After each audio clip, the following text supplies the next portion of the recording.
our team, if you've ever interacted with a help desk or you've ever, heard about a network going down in a company, our team basically implements a software that helps these teams manage that. I run the marketing team there. I started about 2 years ago, and when I started, there was no one in marketing. So they had fired their previous marketing director. They really had no marketing program, hadn't invested in marketing, and so I was kind of the first investment in marketing. And since then, I've stood up a team of people, and we have been running. We are a very small team. So for any of you who are trying to figure out how to do more with less, like, I'm your person. I've got 3 other people on my team, and one of them is a part-time graphic designer that just graduated from college. So I run a very slim team, and I also deal with a lot of people who are not senior expertise. So I'm also mentoring and leading these people, training them in how to actually do this. I am the only strategist at my company, so I focus on strategy primarily. I focus on infrastructure, operationalizing marketing, how we actually get things done, and then all the metrics on the back end. So a little bit more about my background. I also was the former CEO of SME Digital Social Media Explorer. Social Media Explorer was one of the top 40 marketing blogs back when social media was really coming around. I took that social media website and I turned it into an entire multi-million-dollar marketing agency on the back end of that. I focused on working with the Fortune 1000, working on how we actually generate ROI from social media. So this was very early in social media. We couldn't even connect any of our disparate systems at that point in time. And a funny story about that is one of the things we couldn't do is we couldn't tell what content was working in social media. And so we found a hack to create this little URL shortener that when you put it in and you put your URLs in there, we could redirect you through the website so we could actually start doing tracking on whether or not third-party content was working or not. So I did a lot of like little things like that, trying to make social media something that companies would actually invest in. I also, on the back end of that, wrote the book How to Measure Social Media, went on a speaking tour for that, and now I contribute articles to Entrepreneur, Inc., and Fast Company. But before I get into my presentation, I want to tell you a little bit of a story about how we got to this story that I'm going to tell you about today. So when I was running SME Digital, I had this situation that happened where I was a generalist and I was doing all of the marketing, and I decided I wanted to specialize because I saw that social media was really starting to take off. I felt like this was the future of the industry, and I wanted to invest my time there. So I took a role as a director of social media at a company. I went back I was in in-house marketing the entire time, and ended up creating this case study on social media where I was able to show that this community we built of 1 million people who were in debt, and we're talking about this really highly taboo topic of being in debt, I was able to show that they were actually making their payments and actually finishing their programs at a 732% clip, higher than any of our other customer base. So that case study got some notice. And then I went on a speaking tour. Like I said, I launched this agency. Things were going really, really well. And then I basically went across country 3 times, speaking at different conferences. I get home and I'm talking to one of my employees, and I lose the ability to type with my right hand. And I didn't know what was really going on, but I also noticed that it was starting to get hard to speak. Like I couldn't remember what he was saying by the time I tried to respond. And so I said, I don't know what's going on, but I'm feeling a little weird. I'm going to hang up the phone. Go to bed, feel like maybe my sugar's a little low, something like that. I have hypoglycemia, so I'm going to eat something and go to bed. Next day, nothing happens. The following day, it happens again. And at that point, I went to the ER and they told me that I was having minor strokes. So I'm 37 years old. I'm running this agency. I'm, at the height of my career, and I'm facing my mortality. And I'm looking at it and I'm saying, is this really did I build the life that I want? Is this what I envisioned for myself? And the answer was really clearly no.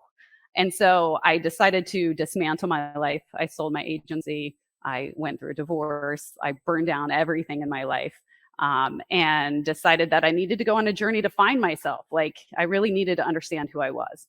And something interesting happened during that time. And I encourage all of you to really think about how this impacts you.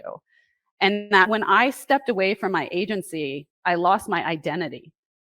I had wrapped up so much of my identity in being this marketing executive. and the success in my career, that when that was taken away, I didn't know who I was anymore. I didn't know how to show up in the world.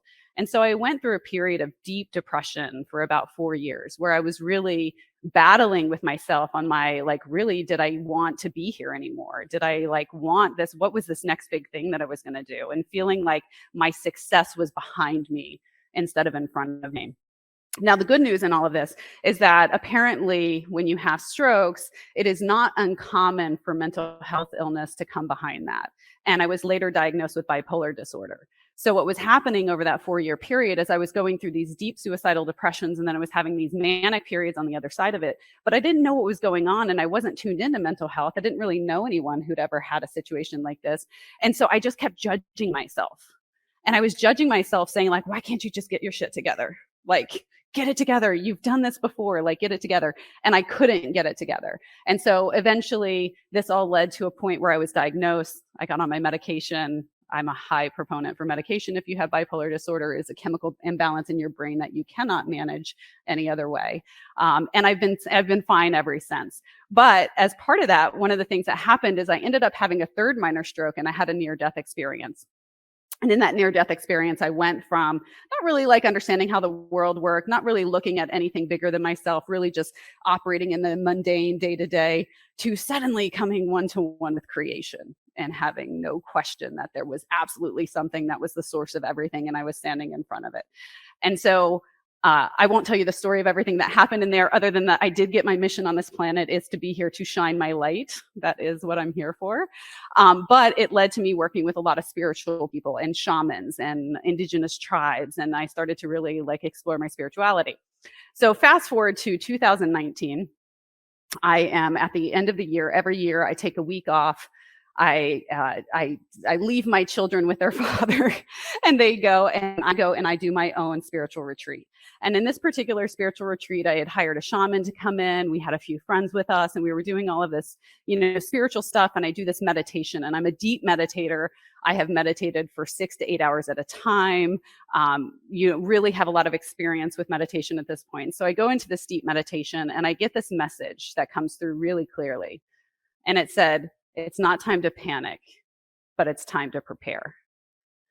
That was in December of 2019. I came home. I had no idea what that meant.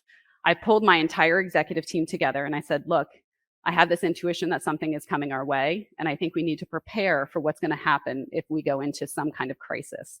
I don't know what the crisis could be. It could be a war. It could be a recession. It could be anything. It could be a system breakdown. But we as a company need to start preparing. And so in 2019, January of 2020, we started building a plan to recession-proof our marketing strategy. And this is what we built. So I want to break this down into 3 sections, and I know we have a lot of time today. I'm actually going to ask for questions in between these sections because I'm going to teach you 3 very specific things, and they're very disparate and different things. So I want to give you an opportunity to ask questions in between. The first is how we get work done. Like I said, I have a team of 3 people. We produce a significant amount of content for having only 3 people on our team, and I want to show you exactly how we structure getting work done inside of our organization. Then I want to show you how to structure your strategy. Like as we looked at our strategy, there were some key components. We knew that we were pulling down expenses. We were looking at spending less, but we had to keep some core components in place. And then finally, how to have a clean sales handoff. I am very fortunate that I work directly with my sales team. I attend their sales meetings. My sales VP is like on my side, loving all the stuff that we're doing. And where we are right now is we've built this great engine. Now I'm working with sales in order to convert it. And I want to show you how we've done that. So how to get more done with less. We are all in a time where it's unlikely that our budgets are going to be increasing. It is likely that our budgets will decrease in some areas. So it's going to be important for you to look at your strategy and ask where you can cut now. Doesn't mean you have to cut now, but it does mean you need to know where you're going to cut. And so for us, one of the things that we've done is that we have gone into a fully agile marketing team. And so I'm going to show you how we run a fully agile marketing team.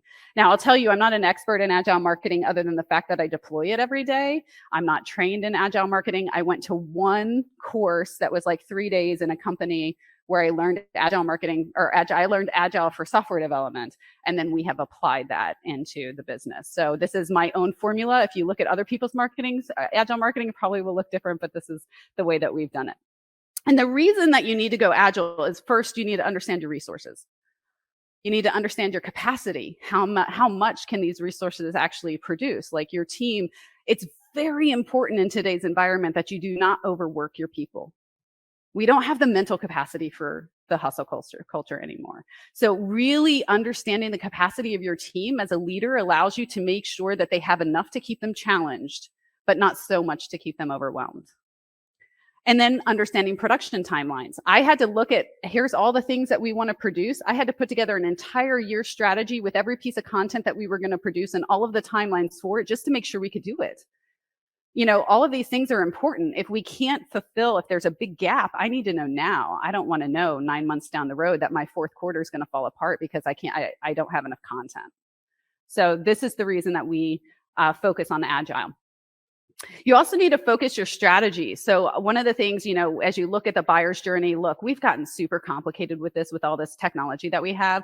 We've got the buyer's journey broken down into like 12 categories now. We're trying to market to all 12 categories. Every time you see there's something new coming out about how to personalize the buyer's journey. We don't have the time and resources to do that anymore. I can't market to 6 phases of a buyer's journey. I need to pick the phases that are most important to me. I need to make sure they line up in some kind of a fashion that would actually align to a buyer's journey. And then I need to market to that.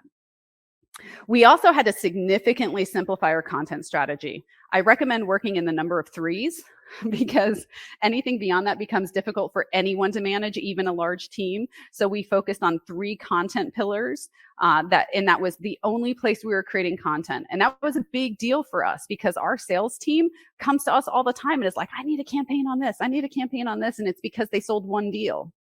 And I'm like, I can't build a campaign around one deal that you sold. We need to be a little bit more strategic than that. So I needed to simplify the strategy, but I also needed to communicate that strategy out. And then last is to simplify your channel strategy. I have 0 advertising budget, like none.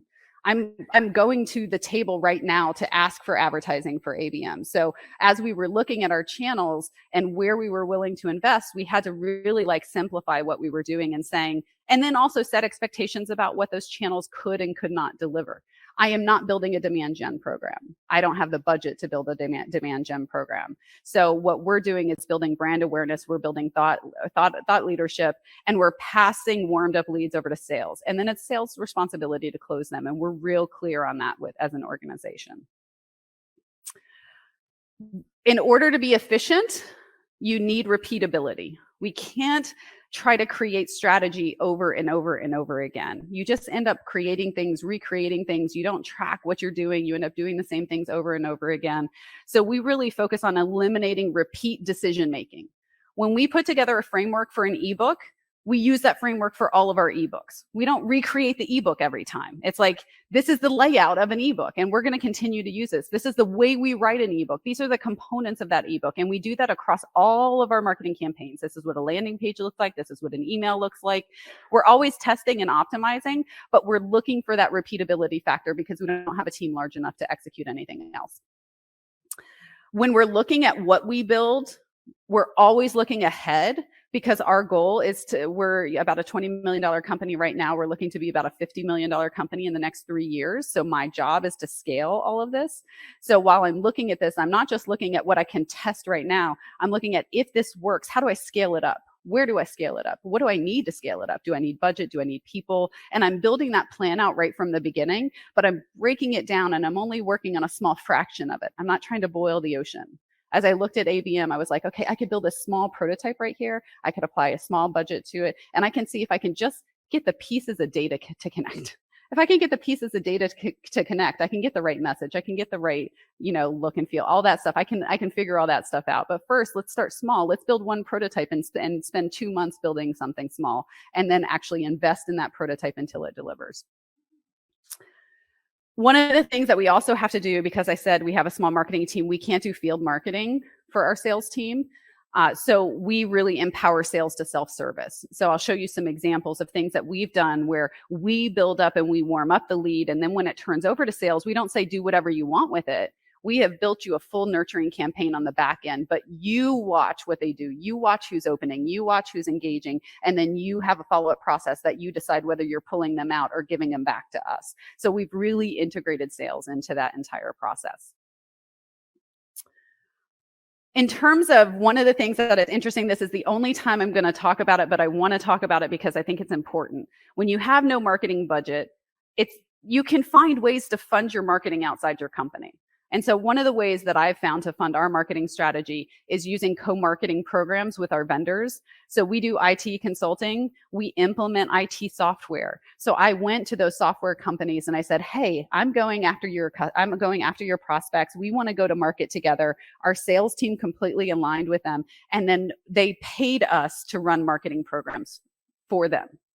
Our content, our messaging, all we did is co-brand it and had the things that were relevant to the software that aligned with what we do, and they paid for it. So that's a way that you can actually start to get some funding. The other thing that you can do is look for sponsorship. So I'll show you an example of how I was able to take a podcast and build a sponsorship program out of it. So when you start thinking about your thought leadership content, you can actually start, hey, if you're starting a podcast, there is a revenue stream for that. So don't forget that marketing isn't always a cost center. And the only way to revenue is not through your sales team.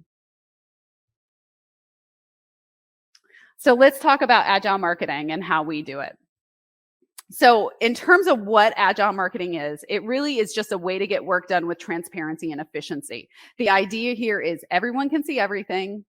We know everything that's on the board. We know exactly how long it's going to take to get done. And we're going to be able to work together to make sure it happens. There's going to be some kind of cross collaboration between the team. Do you have a question? Yes. Thank you.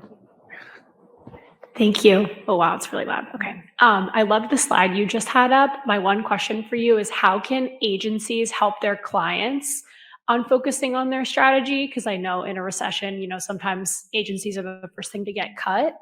So I'm just wondering how we can implement this while not decreasing scope of work.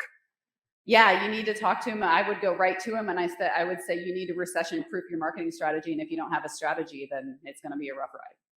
That's just it, right? Like if you don't have a strategy right now for what happens with a downturn in your market and you're not one of these recession-proof industries like healthcare and consumer packaged goods and things like that, then you're at risk. And we're the perfect partner for you to come in and evaluate what you're currently doing with where you need to be. So like looking at things like, have you done an analysis of what industries you're in and whether or not you're aligning to the right industries? Because if you're targeting industries that are going to have a decline with you and you're an agency, I would say even as an agency, I look at it and say, what's your ABM strategy? Because these clients are going to start decreasing their spending. So what's your offering in a recession market? If you don't have an offering for a recession market, then you're likely to get cut. Was that helpful? Yes, thank you. You're welcome.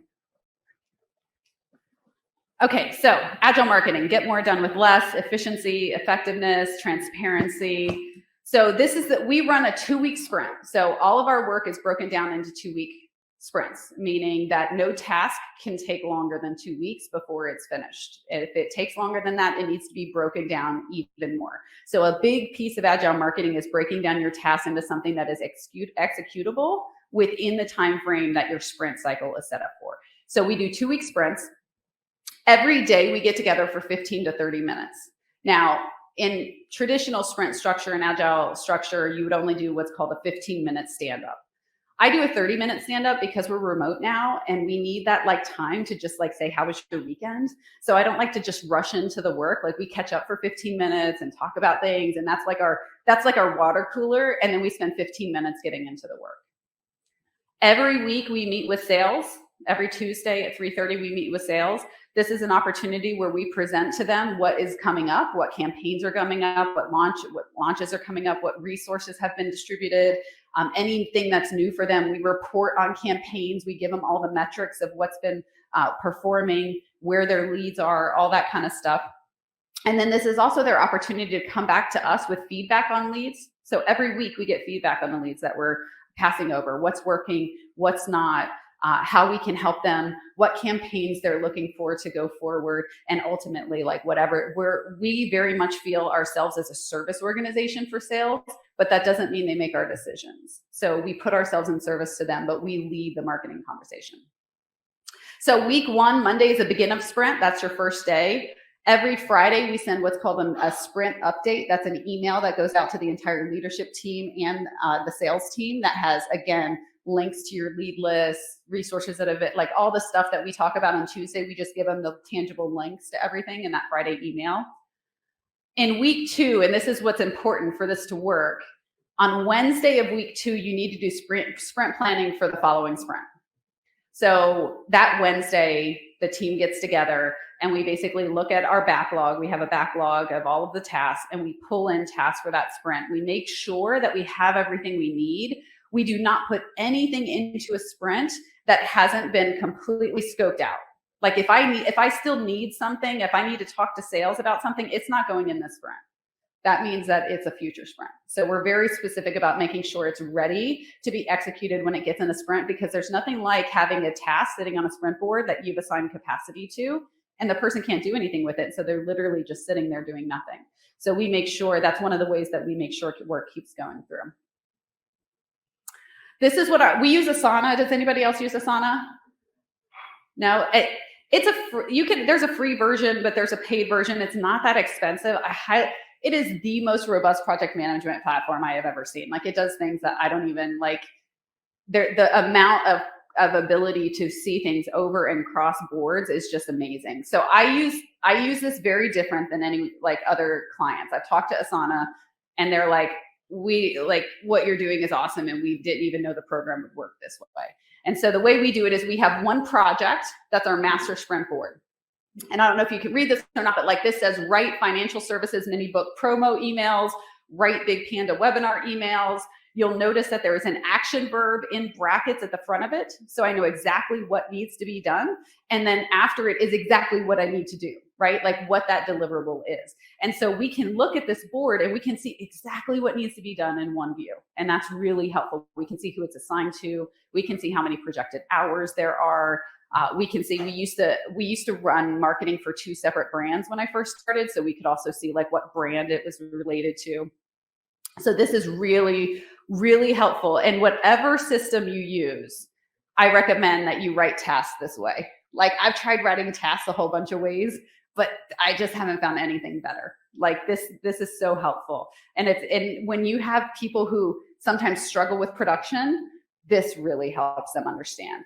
And the great thing is, literally our team comes in every day and they do one of 2 things. They've either created their own sprint board that only has their own tasks on it so that they don't have to see the whole list, because this does get really long with the whole team, even though there's only 4 of us. Or they just come in here and sort by their tasks and they can see everything they need to do. And it's a defined task list and no one's allowed to add to it unless I approve it. So when you go into a sprint, you define the work and you do not change it within that 2-week period. Nothing gets added to your plate. If someone wants something else, it goes into a future sprint. It needs to be like scoped out, all that kind of stuff. So for 2 weeks, you know exactly what your workload is. And then you have the complete control to execute however you want. I don't tell people when to do tasks, the order to do tasks. They prioritize on their own. We do have what's called week 1 tasks and week 2 tasks. And sometimes when, for example, a piece is being written in week 1, we know it needs to go to QA to week 2. So we will prioritize the writing task in week 1 and the QA task in week 2. The other thing we do that's kind of interesting is we use Kanban. Is anybody familiar with Kanban? All right, so Kanban is another way to get things done. Agile is the process that we use. Kanban is the actual day-to-day thing that we do. And what you can see here is this is called an Asana board. And you have this sprint, which has all of those tasks that you saw on the master sprint board broken down as cards. This is not very effective to see the whole list, but the whole list is here and they're all broken down as cards. Then you have on deck. Now this is different than most people do Kanban, but this is just how I found it to be really effective. On deck means that I'm planning on working on it today, but I'm not working on it right now. I've prioritized my tasks for the day. I know I want to get these 4 things done. And I know I want to get them done today, so I put them on deck. And then that's what I select from for the day. I don't have to look through all those tasks anymore. I just have those 4 tasks for my day and I can move forward. In progress is what you're working on now. And we have rules about how much you can have in progress at a time. Really, the traditional rule is you shouldn't have more than 1 thing in progress at a time. I put things in progress and move them out and back and forth. That's the way I recommend doing it. Some people on our team will put something in progress because they're simultaneously working on something during a meeting or something like that. And then the last is waiting for. Waiting for means I've sent it over to sales for review. I've sent it out for approval. I'm waiting on something. And so we put it there so we can still see it and we don't lose track of it. But it's not jumbling up our other work. The other two columns are pretty simple. Complete are all the tasks that we've complete. Prioritize means that it's prioritized for the next sprint.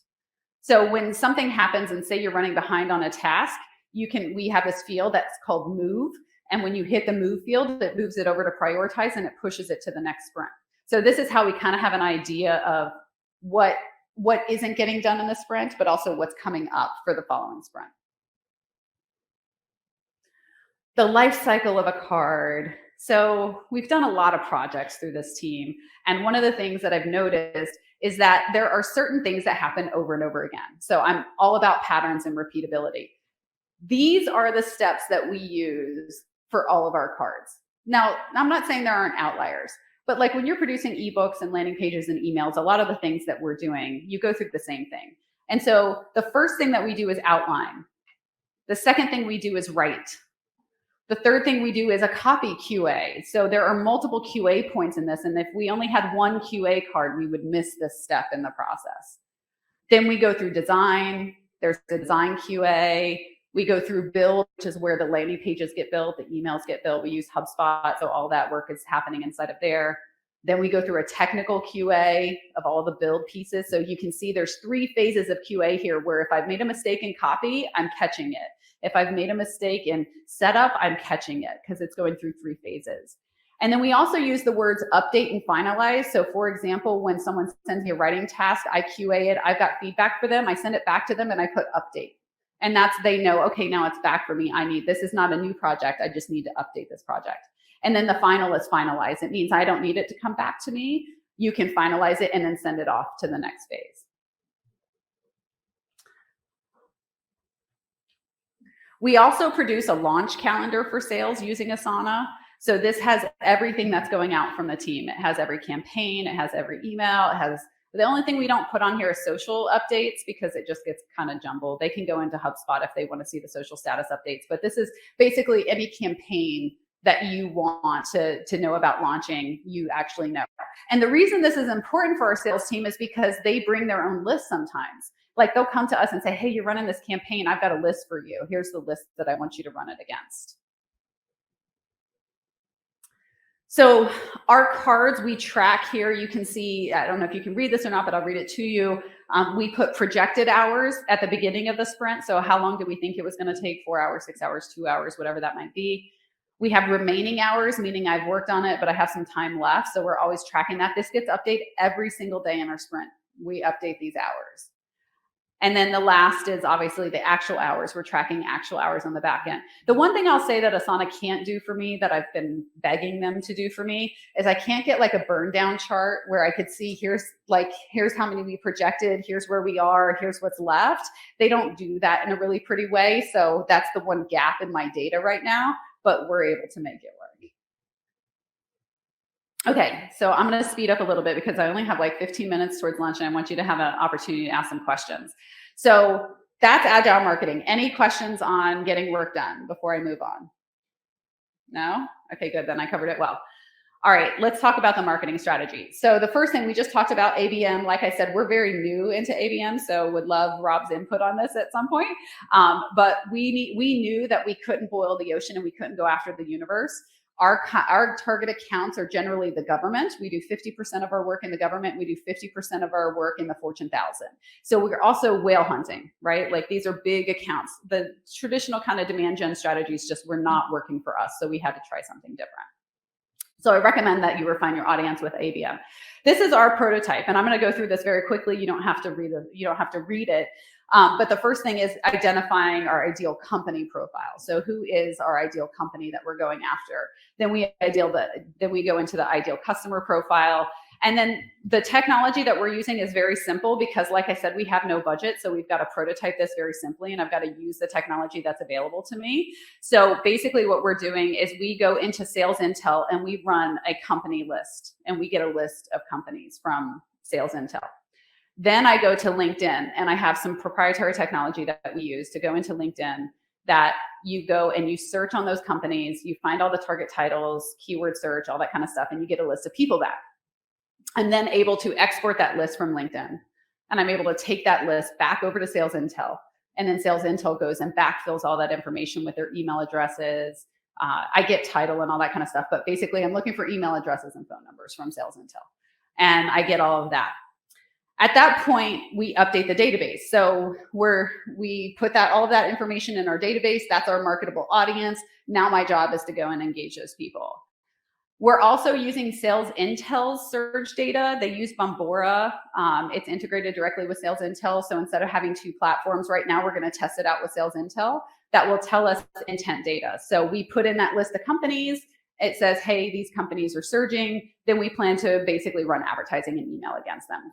And then we'll qualify them and we'll pass them off to sales. So this is our prototype. And this is an example of how you can take something really small and test with it. And as it starts to perform, we'll start tweaking little pieces of it through the engine. And we'll start adding technology, like we might add in a 6th sense or something like that. But first, I've got to justify that this will even, can I even engage one of these companies? Let me prove that first. So one of the things that we did during the pandemic, we were able to, you have a question? I do. Good. Can you talk a little bit more about the software that you were using to go into LinkedIn to find that kind of information? Because that's often a challenge for many people, is you can go in LinkedIn and find the people, but how do you? So I use a company called Radius Social. I'm going to show you a case study that we did with Radius Social as well. This is not their core business. So I can do this because I do other business with them, and they have this proprietary technology that scrapes LinkedIn, and he sends me lists. So there is no other technology that does that to my knowledge. I would recommend contacting him, and he'll probably do it for pretty inexpensive. So one of the things that we did get a PPP loan during the pandemic, and we were able to secure that funding. And so we had a question of, where do we invest that money now? And so we decided to invest in brands. So when I started, this is what the company looked like. You can see it looks about like 1996. All of the information on the website, there's no points of conversion. There's no real messaging. I don't know what this wheel is. It's way too complicated. But this is what we basically look like. We hired an agency to come in and really help us with that top of funnel message and the top of funnel brand. So this is what we look like today. You can see it's a vast difference. I'm competing with Accenture, PwC, and Deloitte. I can't look like a website in 1996 and actually convert leads, right? So I need to look just as credible as these big organizations. And I would argue, I've been to their websites. This website's better. Their websites are a little rough as well. They have a lot of information. It's not clear what their messaging is, but we wanted to be super clear. And so this is what we look like today after the rebrand. And I'm going to show you a couple of features on the website if I have time that I think will be interesting for you, because I love user experience design, and we did some really cool things on the website. So looking at refining the message, right? So I believe in working in threes. We focus on 3 stages of the buyer's journey: awareness, consideration, and decision-making. Those are the 3 that we're investing our time and talents into. What we did at the awareness stage, our broad brush message is that we help organizations find flow in their IT operations organization. Talking about data integration, seamless like AI, all of those kind of things. It's about flow through the organization. Under consideration, we get more use case specific. So things like AI ops, which is artificial intelligence for the IT operations industry. So we're a leader in that, and we have a lot of thought leadership around that. There's also something called ITOM and ITSM, which I won't even bore you with the details on, but they're 2 specific categories of software inside of our space. So these are areas in which we provide expertise, and we're going to talk about them in that middle of funnel conversation. At the end, we have decision-making. And at the decision-making phase, this is where marketing brings in our compelling offer, which is, we know that you have some interest. We know that you're surging. How can we get you to take that step to work with us? Because our sales cycle is like 2 years long. Like, it's not a short sales cycle. So anything I can do to get them in the door for that first project, sales is really excited about. So our compelling offer is we do a free AI ops assessment, and we have a whole marketing campaign. We just released this campaign last month, and basically we were able to prove that yes, people are interested in an assessment, and now we need to figure out how to convert them. This is a free assessment that we're offering. So now we're going to focus on converting those into leads. The other thing that we do at the decision-making phase is we do things that are solution specific. So an AI ops assessment is something that's very specific. It's a solution to a problem that you have. And we focus on that. That's our bottom of funnel message. I'll run through this real quick, but this is what our message looks like. And I think it's important for people to see examples. We're an IT operations consulting firm. It's highly technical, the stuff that we do. There are more acronyms than I can put into a dictionary in our industry. But our language is simple. We don't talk about IT or IT operations. We talk much more about the things that motivate people. When we're talking about AI and how to deploy AI across an IT organization, their vision is bigger than a simple tool. It's not just about buying technology. Their IT ecosystem doesn't exist in isolation. You understand this from your marketing tech stack. Like, these things need to talk to each other. So we're talking to them in language they can understand. I'll go through these really quickly. So simplifying the buyer's journey. So I want to get into some of the things that we did at each stage of this. So I'll go through this really quickly, but at awareness stage, we did thought leadership, podcasts, we did media, and we do industry specific campaigns. So this is all of our top of funnel stuff that we're looking at. Consideration, we do product specific, solution specific, case studies, compelling offers kind of come in there at the early stage. And then when we get to decision making, this is when we turn them over to sales. So you'll notice our advertising strategy completely shifts here, where we're focused on tier one media. Like, if you're in our sales process, we want you to know how many times we've been on Forbes. Like, we're part of the Forbes Tech Council. We're leading the industry in these conversations. And we feel that credibility will add value to the sales process without detracting from it.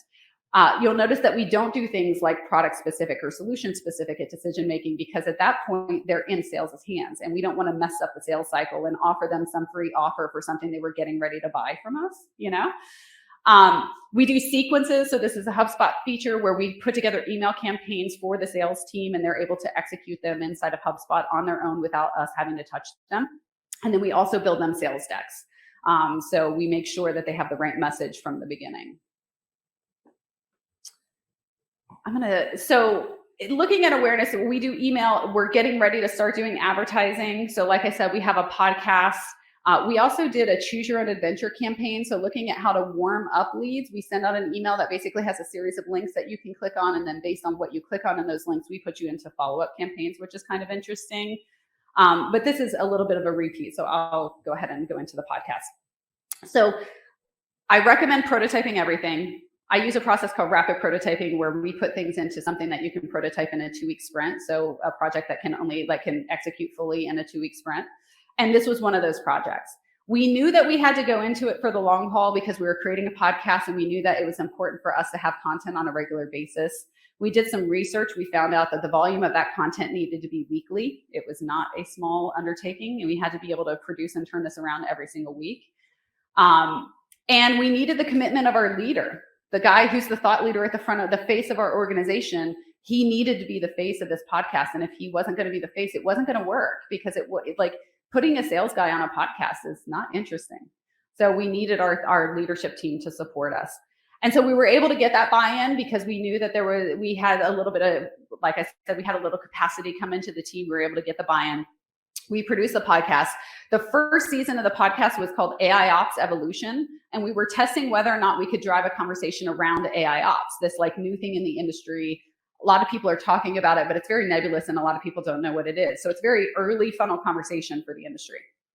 And we only marketed it to about 1,500 people for the first year. And what we were able to find is that people were not as interested in having a conversation about AI ops. We were able to drive excellent open rates, but the click-through rates were really low. And so that conversation piece around AI ops was a little too specific. And so we've relaunched this recently, just in the last couple of months, under the Find Flow brand, our Find Flow message. And we are now extending that conversation to a broader conversation around AI ops, IT operations, and IT service management. So all three of our pillars now wrapped under this. We're on track to have about 250,000 views this year in season 2. I was able to secure $50,000 in sponsorships from software companies who wanted to co-produce content with us. And it really is the foundation of our content strategy for awareness. Like, this is the piece that we point everyone to when we're at the awareness stage, because we have so many pieces of content, we can send them different episodes related to different things. So when you look at personalizing, this is a great way for you to personalize with content. We also extend this into blog posts, media, like this is like ebooks, like all kinds of stuff comes from this content. We also have a pretty strong and robust PR strategy. We hired a PR firm to work with myself and our CEO to go start getting published. Like I said, I write articles for Entrepreneur and Fast Company and Inc. as well. But for him, this was really important because this really solidified his position as a leader in our industry. He's been published on pretty much every single publication in the industry multiple times, but these are the big ones, the tier 1 ones that matter. When we go up against Deloitte and PwC and we show that we've been on all of these websites, they can show they've been on those websites too, but the difference is we get opinion pieces on these websites, not mentions of our research. So we're able to position ourselves as a much more credible expert because our thought leaders are out there actually speaking about the industry. For product-specific campaigns, you'll see this as project portfolio management. That's like a product inside of one of our technologies. So we produce ebooks around these. We produce landing pages, full campaigns. We do sales sequences around them. So basically, marketing will do one big campaign, send it out to a target list of people. Then we'll have a sales sequence that anybody who opens that campaign, opens or clicks that campaign, sales then enrolls them into that sequence, and then it's up to them to then follow them.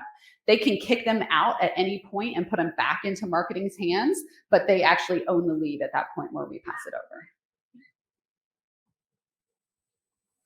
We also did a variety of case studies, and this is one thing that I know B2B, we have a struggle with case studies. A lot of times getting customers to speak up, and people will tell you, like, if you don't have the company name, the case study doesn't matter.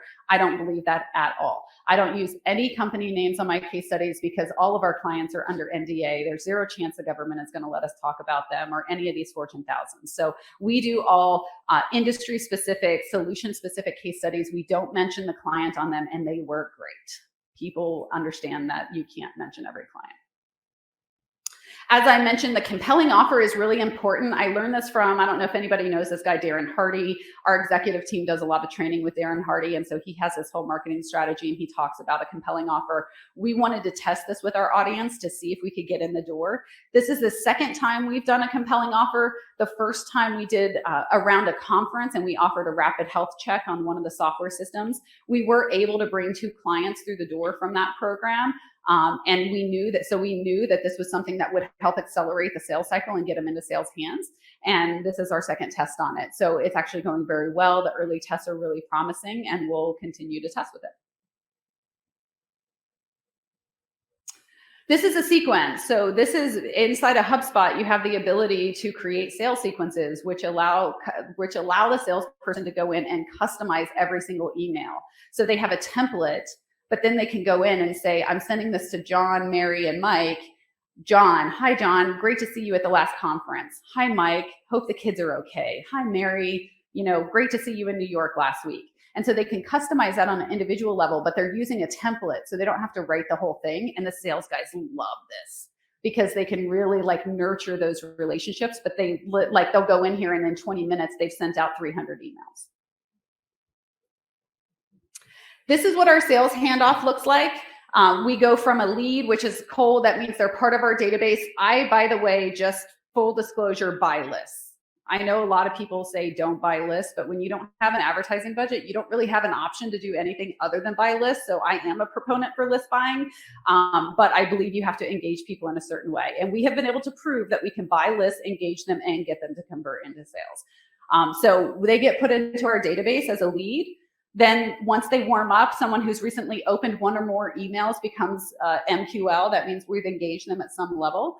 And then our sales team wants them super early. So I don't recommend this for all sales teams, but our sales team really wants that lead early because they have their own processes for follow-up that they know they can get them to convert. So we send them over anytime someone has filled out a form, downloaded a key asset, or open 3 or more emails within the last 60 days. We send all of that over to sales.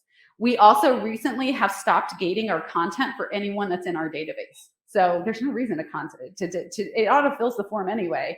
Like we didn't need to do that. So we just removed that conversion process. And as a result, we've increased our conversion into the asset by like 300%. We already know who they are. We don't need them to fill out a form. So that's what we've done over the last 2 years. We've stood it all up. We're still very much learning. We are about to add advertising. We're adding account-based marketing at this point. And we're headed into a very uncertain time once again. So we're hoping that it all works. Any questions? Yes. Yeah. Drop the cube. Thank you so much for that presentation. Again, coming from being talking with most people throughout the day yesterday, understanding coming from a Department of Defense perspective of this, a lot of times we have to convert the terms of like sales to investment. Sure. So as we're looking at that, and I really appreciate Rob's presentation earlier, my question was going to be, I think this is an incredible opportunity for that. As we look at investment, where do you see a merging of investment to opportunity? Because sometimes we may look at needing an opportunity first to understand how we should invest. Or other times we may need to invest first to be able to gain a better opportunity. So where do you see those merging in that dynamic strategy? Yeah, it's a really good question. How it's like the cart before the horse, right? Like, do you get the budget first or do you get the result first? I recommend rapid prototyping. If you do a search, I'll follow up with you. I've got your card. But if you do a search for how to rapid prototype, you might find one of my videos. But I basically use a system where we define what it is you want to learn. What do you want to learn from this? Very specifically. And it needs to be something you can learn within the time frame of which your test is. So if you're doing a 90-day test, I need to be able to fully learn that within 90 days.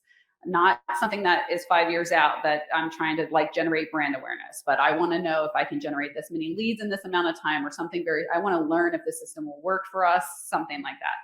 Then you have to define how to measure that you'll learn it. So the metric needs to identify that you have learned your learn. Not, I generated a bunch of leads and I was trying to learn something about engagement, but one specific measurement, and then what you can build. We do builds, we do 2-hour builds when we're really trying to prototype something quickly. So when we're doing things like advertising prototyping or email prototyping, we're doing a 2-hour build saying, if I sit down for 2 hours, what can I build in 2 hours and ship at the end of that 2 hours and or move to the next stage.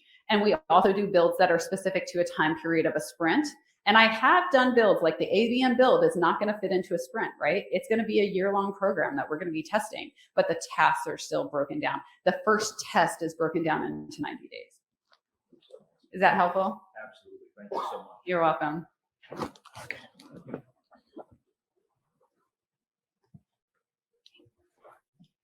One of our biggest challenges is taking it from marketing and handing it off to sales and having sales act on it. Now, in our case, we do have digital sales reps, and then we have the traditional face-to-face sales reps. I don't know if that's the case for you, but do you have any lessons learned, tips and tricks for getting them to act upon that and, taking it to that next level? I would say yes. And I would say that I also feel very fortunate. Like, because my sales team didn't have a marketing team for 20 years, 25 years, they're so grateful that we're there, that if we tell them to do something, they really act on it. We have had we have one salesperson in particular who's a little bit more needy. But I think it comes down to like really showing them that it's going to add value. I work with them specifically on, give me your target account list. I will go build a database for you to market against. And so because it's their targets, and I'm not saying here's a bunch of random stuff for you, they're very aligned because they know they need to do both the sales motions, but they need to nurture as well. And then I make it super easy for them. They have the opportunity to personalize a sequence, but they don't have the requirement to personalize a sequence. So they can send it out to like 300 people at once and not have to personalize it. So I would say the key is to make it really efficient for them and then prove the value by aligning directly with their sales strategy. Is that helpful? Yeah. Just one quick question. Can you define what a sequence is? That was a new Oh, term. sure. So a sequence is, so when we do email marketing, we have mass emails that go out, right? They go from marketing, we send them to 60,000 people, 5,000 people, how many ever. A sequence is something that goes, it basically goes like right from your inbox, but it's done through the platform, and you can only send it to like 50 people a day, 150 people a day, and it's designed to be very much one-to-one. So whereas if I was sending out a mass email, it's the same email to everyone. This is a way for sales to have that templated email, but to personalize it. Yeah. So it's like combining marketing and sales so that they can use it, but you're still getting all of your messaging in there. And it's just a feature inside of HubSpot. Great. Any other questions? Yes. When you do, There you go. Right to your face. Like you're just kiss it. when you're doing your 2-week sprints, how do you account for meetings and hours your team is in meetings? Oh, that's a really good one. So one, we only book 80% of our time. And 20% of our time is for strategic work, thought, the time that you need to stare at the wall for 15 minutes just to get your thoughts together. Like 20% of our time is that way. And then also every team member goes through that sprint planning on that Wednesday before the sprint, they go through their calendar and they estimate how many hours they have to give.